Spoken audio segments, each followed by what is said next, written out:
उद्देश्य। इस पाठ के अंत में आप निम्नलिखित सीखने में सक्षम हो जाएंगे। सहसंबंध शब्द का अर्थ जानने में, दो चर के बीच संबंध को समझने में, सहसंबंध की विभिन्न मापों का परिकलन करने में, संबंधों के परिमाण और दिशा का मूल्यांकन करने में। सहसंबंध, प्रस्तावना और संबंध के प्रकार। प्रस्तावना।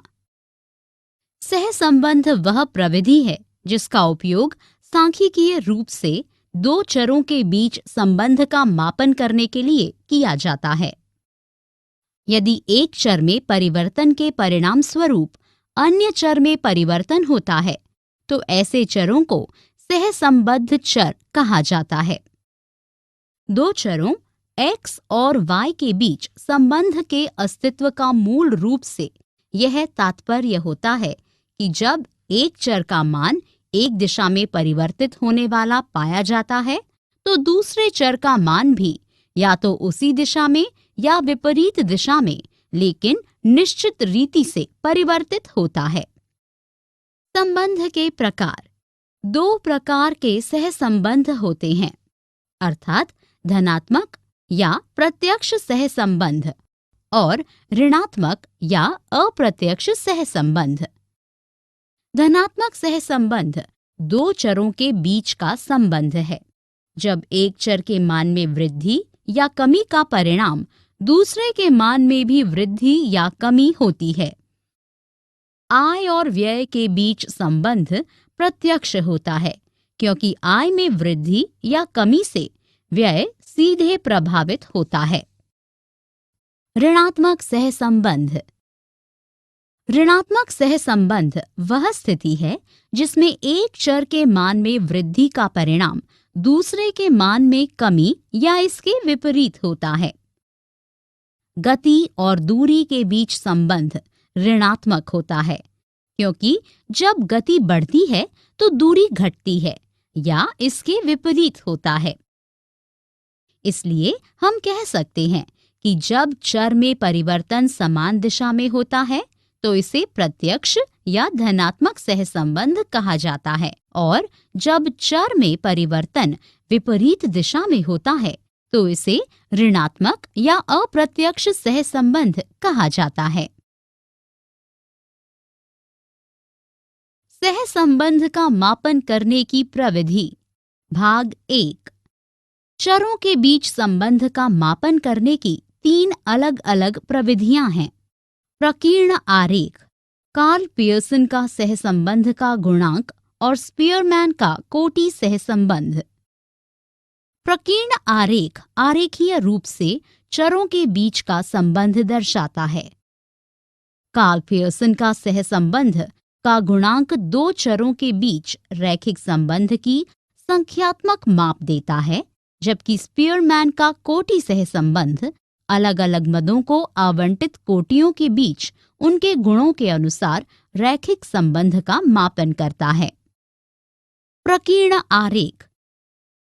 प्रकीर्ण आरेख विधि दो चरों के बीच सहसंबंध का अध्ययन करने की सबसे आसान विधि है।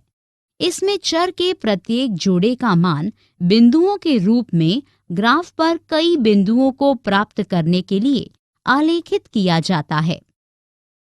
यह संख्यात्मक मानों का परिकलन किए बिना संबंध की जांच करने की दृश्य विधि है। प्रकीर्ण आरेख की मदद से हमें संबंध की प्रकृति की उचित समझ मिल सकती है। प्रकीर्ण आरेख में प्रकीर्णित के समीप्य की मात्रा और उनकी दिशा हमें संबंधों का अध्ययन करने में सक्षम बनाती है। यदि सभी बिंदु एक रेखा पर स्थित होते हैं तो सहसंबंध परिपूर्ण होता है और एक माना जाता है।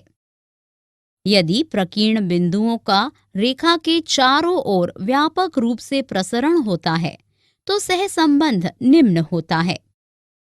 सहसंबंध को रेखीय कहा जाता है यदि प्रकीर्ण बिंदु रेखा के निकट या रेखा पर स्थित होते हैं। सहसंबंध का मापन करने की प्रविधि भाग 2। कार्ल पियर्सन का सहसंबंध का गुणांक। इस विधि को गुणन आघूर्ण सहसंबंध गुणांक या सरल सहसंबंध गुणांक के रूप में भी जाना जाता है। यह दो चरों के बीच रैखिक संबंध की मात्रा का सटीक संख्यात्मक मान देता है। यह उल्लेख करना महत्वपूर्ण है कि पियर्सन की विधि का केवल तभी उपयोग किया जाना चाहिए जब चरों के बीच संबंध रैखिक होता है। x और y के बीच अरैखिक संबंध के मामले में कार्ल पियर्सन के सहसंबंध गुणांक की विधि भ्रामक हो सकती है। सहसंबंध गुणांक के गुणधर्म। दो चरों x और y के बीच सहसंबंध गुणांक rxy द्वारा निरूपित किया जाता है। r शुद्ध संख्या है और इसकी कोई इकाई नहीं है। माप की इकाइयां r का भाग नहीं है। rxy का मान हमेशा घटाव 1 और 1 के बीच पड़ता है। यदि r इस परास से बाहर है तो परिकलन में कुछ त्रुटि है। r का ऋणात्मक मान ऋणात्मक या व्युत्क्रम सहसंबंध को दर्शाता है, अर्थात एक चर में परिवर्तन से दूसरे चर में विपरीत दिशा में परिवर्तन होता है। r का धनात्मक मान धनात्मक या प्रत्यक्ष सहसंबंध दर्शाता है, जहां दोनों चरों में परिवर्तन एक ही दिशा में होता है। r का परिमाण उद्गम और पैमाने में परिवर्तन से अप्रभावित होता है। यदि r 1 के बराबर होता है तो सहसंबंध धनात्मक होता है। यदि r घटाव 1 के बराबर होता है तो संबंध उल्टा होता है। यदि r 0 के बराबर होता है तो चरों के बीच कोई सहसंबंध नहीं होता है।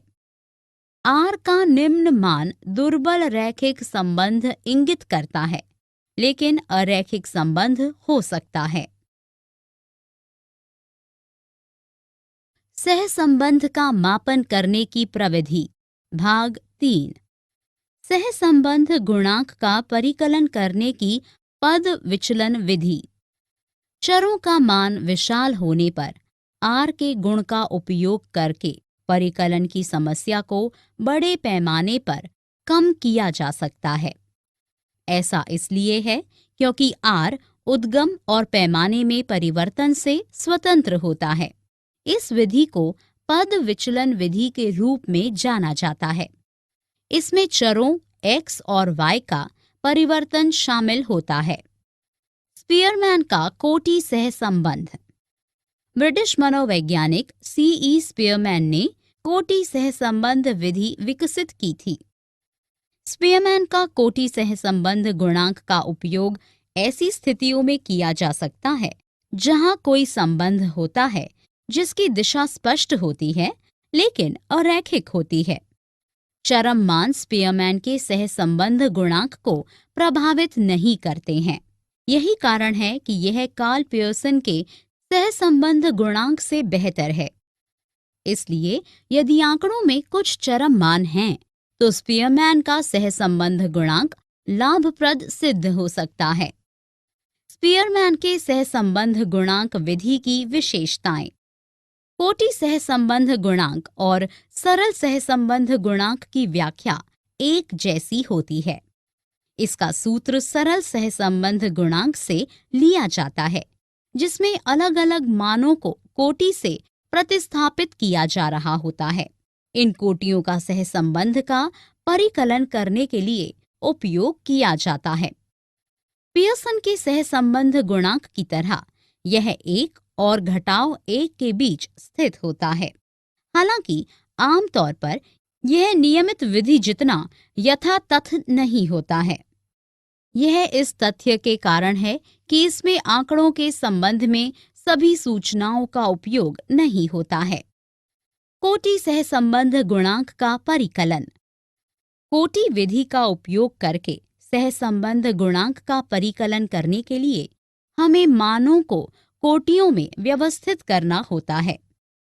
मानों को व्यवस्थित करने के बाद कोटियों के बीच अंतर का पता लगाया जाता है, उनका वर्ग निकाला जाता है और निकाले गए वर्ग के अंतरों को जोड़ा जाता है। सहसंबंध का परिकलन करने के लिए आधार निर्धारित किया जाता है और निष्कर्षों के आधार पर आंकड़ों का निष्कर्ष निकाला जाता है। सारांश। हमने जो कुछ सीखा है उसे संक्षेप में दोहराएं।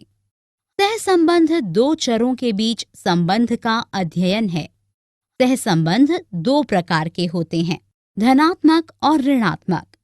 जब एक चर में परिवर्तन के परिणाम स्वरूप एक ही दिशा में दूसरे में संगत परिवर्तन होता है तो संबंध धनात्मक या प्रत्यक्ष कहा जाता है।